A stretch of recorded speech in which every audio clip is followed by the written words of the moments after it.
2 minutos para traducirles algo. No problema.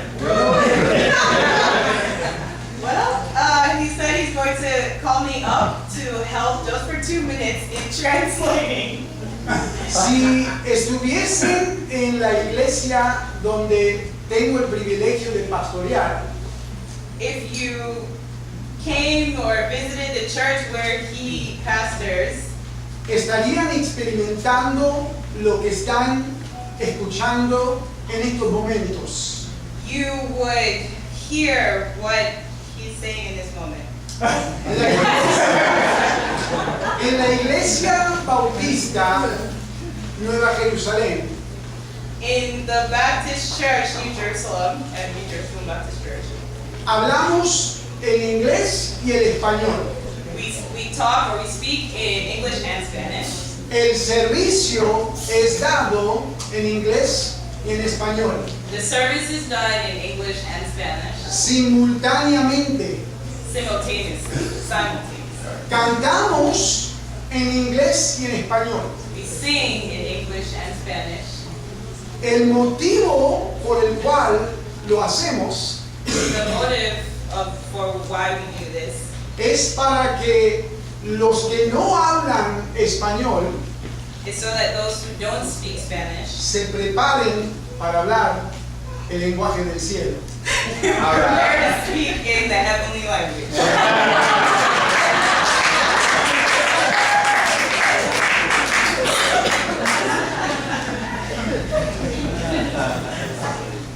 I can say a great deal about Pastor Sunday. I can spend several minutes talking about my brother, Pastor Sunday. In fact, I can spend several minutes talking about several pastors that I know here personally. In fact, I'm going to refer to a text that I still have here that was sent to me just a few days ago, not too long ago actually, from a pastor that is here. And you just heard him a few minutes ago, Pastor Allen. We had come together, we had met, and after we had spent a couple of days together, he sent me a text, and he put it very simple, right to the point. Pastor Allen said, "I love you." Now, that's a man saying it to a man, a pastor to a pastor. Maybe some would not want to make that public. I love your pastor. I love Pastor Sunday. And I love Pastor Sunday because of his love for pastors. We love each other because that's what the world needs to see as they see Christ. Let's pray. Lord, use me as I bring your word. Holy Spirit, speak to us according to what you know regarding each and every one of us, where we stand, how committed we are in our walk with you and with our churches to your word. Use this message. Thank you for these 20 years. Thank you for the many lives that were impacted. Lives that are being impacted today. Bless this church. Bless our town. In Christ's name. Amen. 2 years ago, I was driving to a meeting, and I began to sense something that was unusual coming from my chest area. As I drove to the meeting, I called my friend, who happens to be my doctor. We've known each other for many years. We went to school together, college together. He went one way, I went the other. And so when he graduated and finally became a doctor, he became my doctor. In fact, I'll see him tomorrow morning. So I called him and I said, "Hey, can I stop by? Maybe I can take you to lunch." And he said, "Sure, I've got a busy day, but let's try to get away.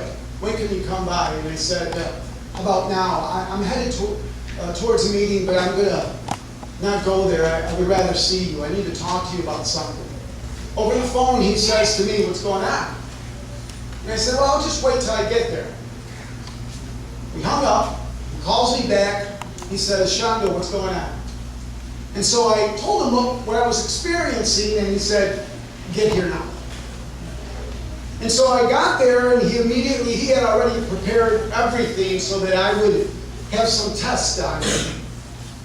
And I was sitting in his office after the tests were completed, and we were waiting for the results. Someone knocked at the door, and he got up and approached. And I only heard this.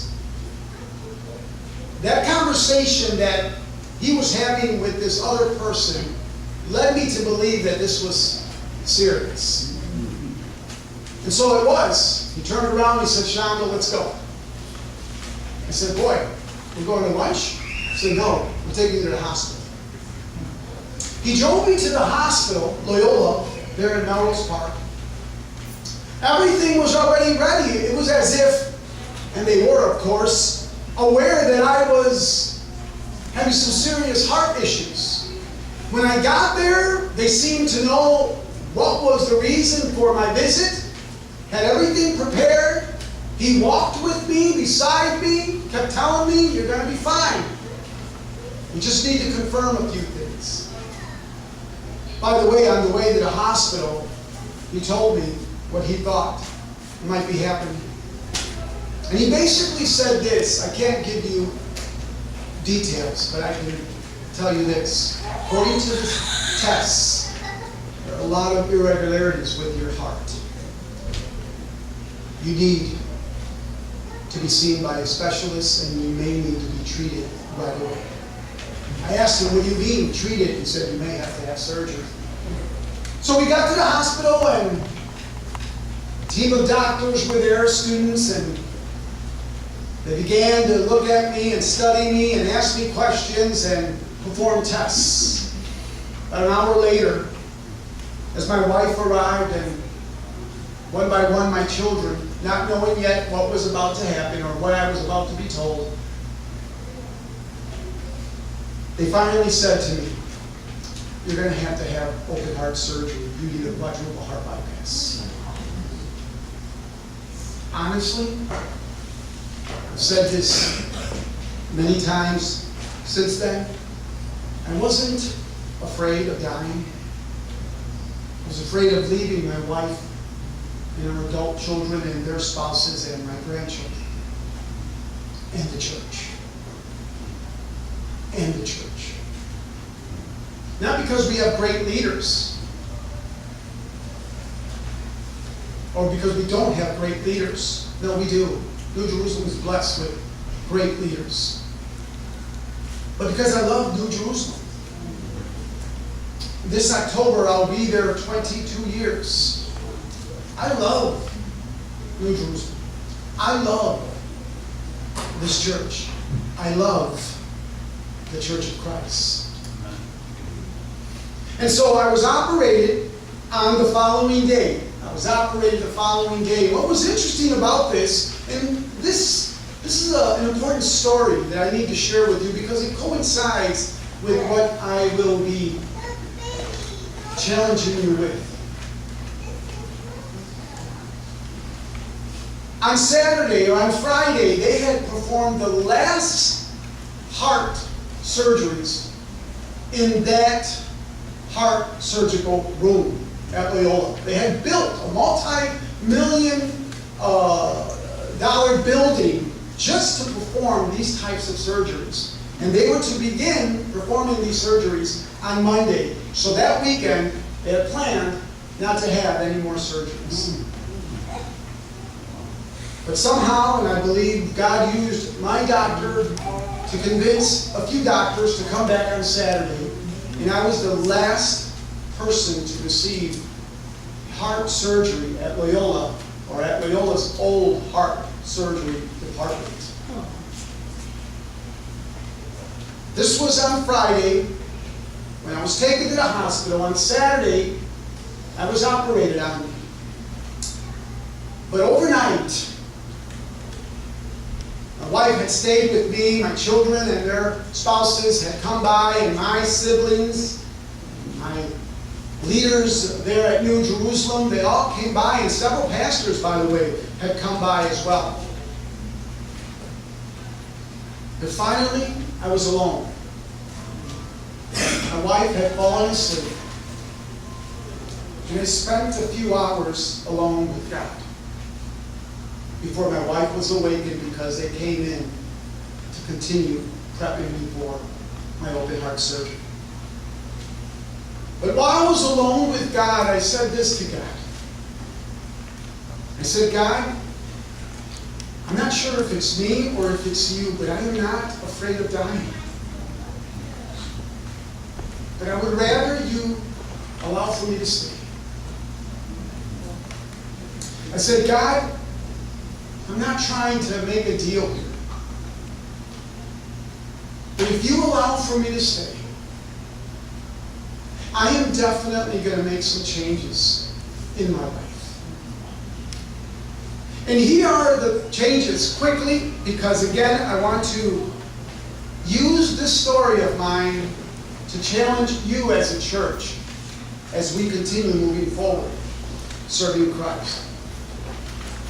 But I was awakened after a 9-hour surgery period on Saturday. The first face I saw was my wife's face, who was crying in tears.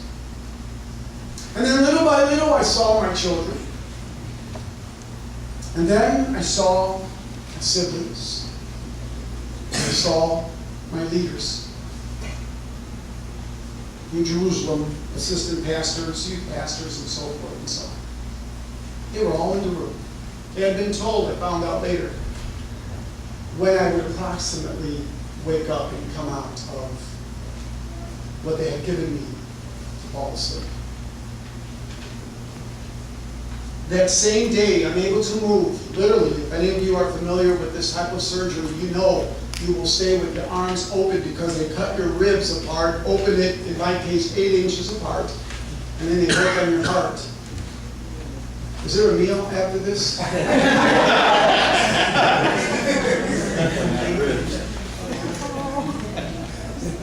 So I wasn't able to move. The pain was great, but I was already preparing my message. I was preparing my message. And I said to my wife, here's what I want to preach when I come back. They told me 3 months later I should be able to go back and preach. I was back 3 weeks later. And I said to the church, this is what I've learned. 1, life is valuable. 2, don't live in the past. And 3, have priorities. These were and are today my 3 pillars. How I see life. But then I came up with another 3-point, like a good Baptist pastor, message for the church. And this is what I want to share with you this afternoon. Let's go back to the book of Acts. Acts chapter 11, verses 19 through 26. I don't know if you've ever heard this about Christopher Columbus, but someone once said, and I've used this several times, someone once said about Christopher Columbus, when he started his journey, he didn't know where he was going. When he got there, he didn't know where he was. When he got back, he didn't know where he had been. When he was asked, why don't you know? His response was, I really don't care. I'm just glad I was there. Now, if you think about these words, quite profound. And let me explain why, because the truth of the matter is this. I think this is the same thing that is happening to the church through the local churches. Not through churches that are local, but you didn't get it. Okay, churches, the local churches. The church today seems not to know where they're going. The church today seems not to know how they got there, why they're there, where they need to go from there, and even whether or not, even though they're there, God wants them there. Now, how do you know this, you may ask, Pastor Shando? Well, like Pastor Sunday, I do a lot of ministry with pastors. Pastor Allen, who brings us together. Pastor Sunday, who brings us together as pastors, and many pastors who work at, are intentional in bringing pastors together. Well, we talk when we're together about one another. We talk about our ministries. We talk about our settings, our communities. We talk about where we've been and what we're doing and where we'd like to go. And I have, as I have ministered to pastors, found out that this is quite true. There are a lot of churches that are not aware of where they're at, why they're there, whether or not they should be there, and for how long they'll continue to stay. Well, you have a history. We just saw it on the screen. So you can refer to your history and you can refer to the present, but there's also a tomorrow, a future. And what I'd like to share with you are 3 things that I believe can help you as you move forward.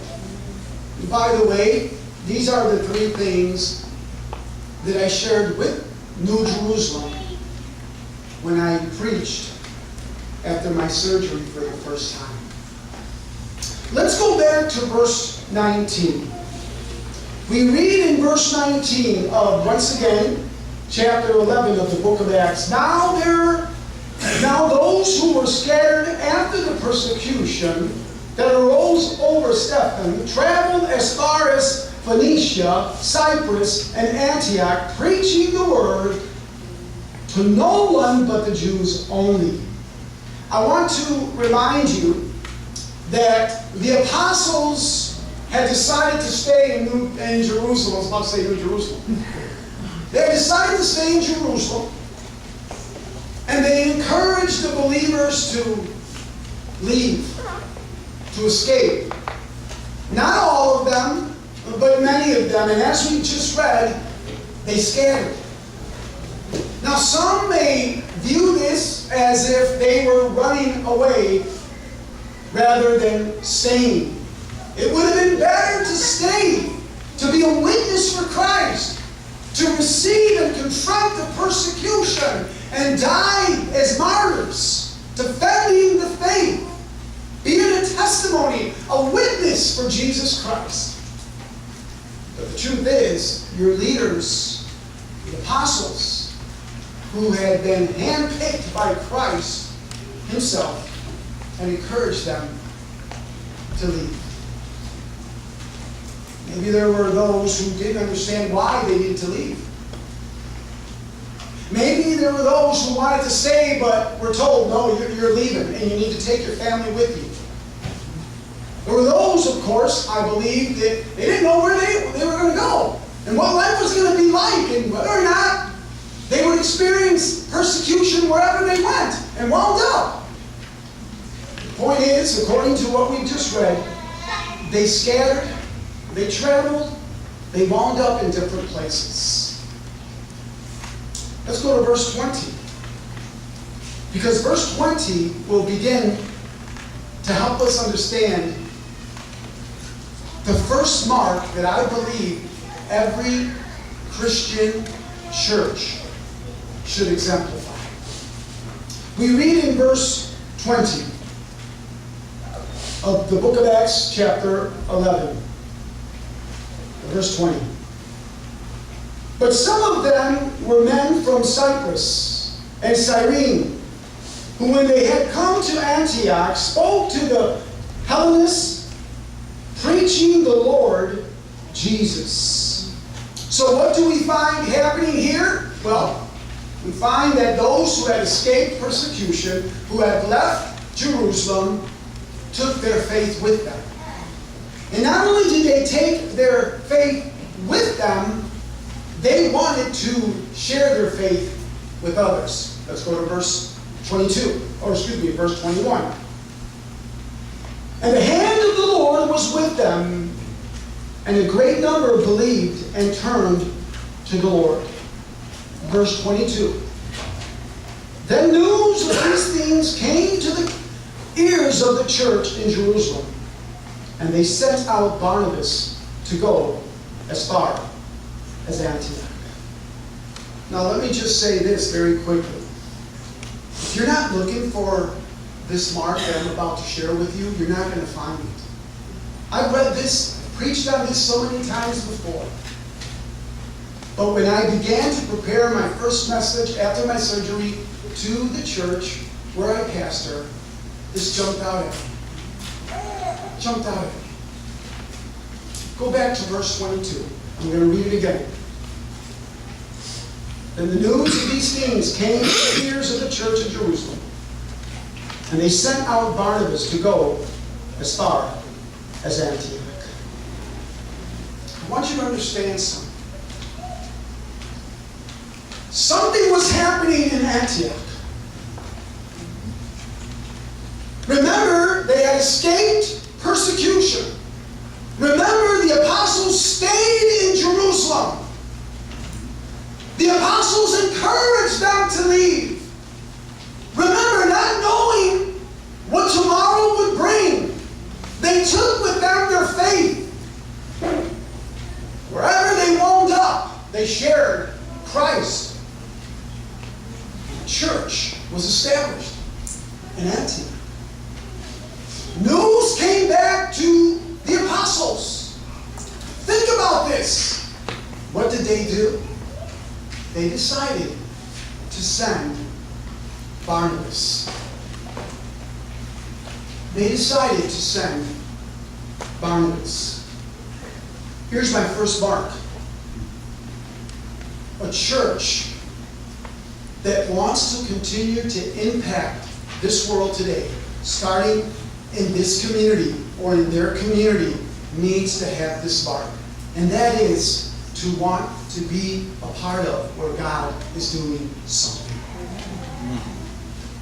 To want to be a part of where God is doing something. This is one thing about Pastor Sunday. This is one thing about this church. I don't know if you caught what Pastor Sunday said, but we've been working together, meeting every month together for the past 12 years. Consistently. Yes, once in a while we can't meet for whatever reason, but for the most part we're together at least once a month, sometimes 2 or 3 times a month. Why? Because we're involved in reaching Chicago for Christ. Working together with other organizations, like-minded Christian organizations. We desire not just for our church to impact our church, but our community. And through our church, through our community, our city. We meet with other pastors. We come together as churches. Pastor Sunday said every year for our Good Friday service, for these past several years, we've been worshiping together, but we worship together at different times throughout the year. This church in Jerusalem, that in the eyes of many lost many Christians because of the persecution, and some would say doors had to be closed, church doors had to be closed because people were leaving. wanted to continue to be a part of what God was doing when they heard what was happening in Antioch. You hear it on the news. My brother Shando Valdez, who's a top cop here in Chicago, he's currently in Honduras training detectives there. 1 out of 100 crimes, homicides are investigated. 1 out of 100. That's unheard of. That's impossible.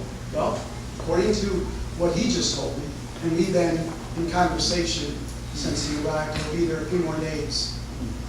But he was telling me something.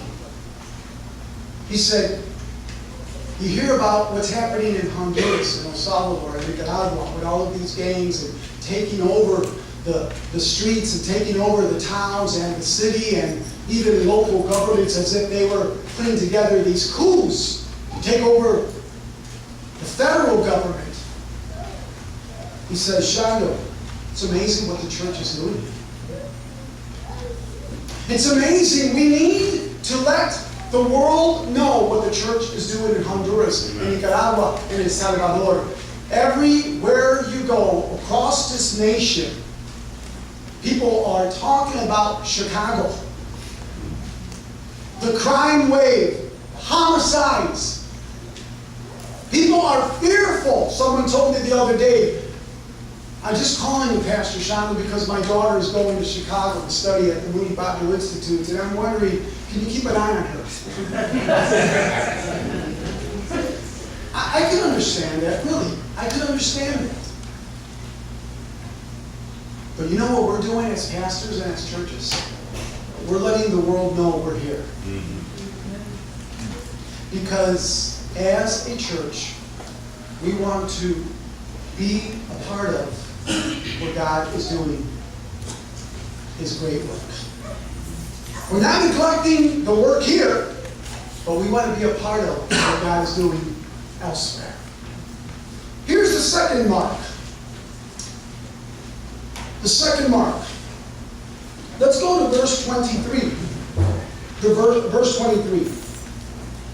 We read in verse 23, when he came, Barnabas that is, and had seen the grace of God, he was glad, not jealous, not disturbed because his church wasn't doing what they were doing there. He was glad and encouraged them all that with purpose of heart they should continue with the Lord. What did he do?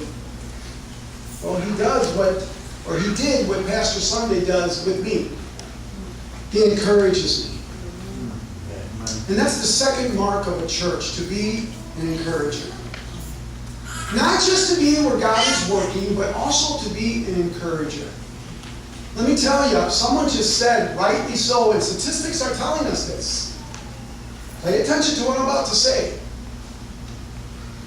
The Pew Foundation, and there are a few more that don't come to mind right now, but they're all saying that the new evangelization of America will be through the ethnic church.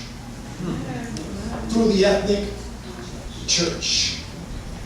Now, we're not trying to offend the Caucasian white church. Absolutely not. Thank the Lord for the work they have done in our countries. In Argentina and in Mexico. Now remember, after the Falkland Island War, there in Argentina with Great Britain, they were fighting over the Falkland Islands. And I remember the coups. I had arrived to Ezeiza, their international airport there in Buenos Aires, Argentina. And as we landed, I saw military uniforms everywhere. Tanks, and just soldiers everywhere. And I remember those of us who were Americans or American citizens, they directed us into a room. And I was one of the few non-white looking individuals. And they asked us, what we'd like to do after they told us what was happening, although we had an idea, but they asked us what we'd like to do. And many said, well, we want to be protected since there's a coup. We don't know where that's going to lead us and what's going to happen. We'd like to have safety there in the American Embassy. But then there were a few who said, we want to be able to go to where we need to go. There was about 8. When I found out who these 8 individuals were and why they needed to go or wanted to go where they wanted to go, I included myself. They were missionaries, Caucasian missionaries that wanted to continue with their calling. So it's not a black and white matter here. It's just that this is what we believe God is doing in America, using the ethnic church to evangelize this nation. The second mark is just that. We need to, like Barnabas here, be willing to encourage other churches. We may not have the money other churches may have. We may not have the resources. We may not have the staffing. We may not have what mega churches have. But we do have one thing, and that is we want to encourage other churches. Yeah. We don't want to be jealous. We don't want to compete. We want to work together. Amen. Do we not? Amen. Yep. Here's the third and last thing. Let's go to verse 24. In fact, I'm going to go ahead and read verses 24 through 26. We read in verse 24.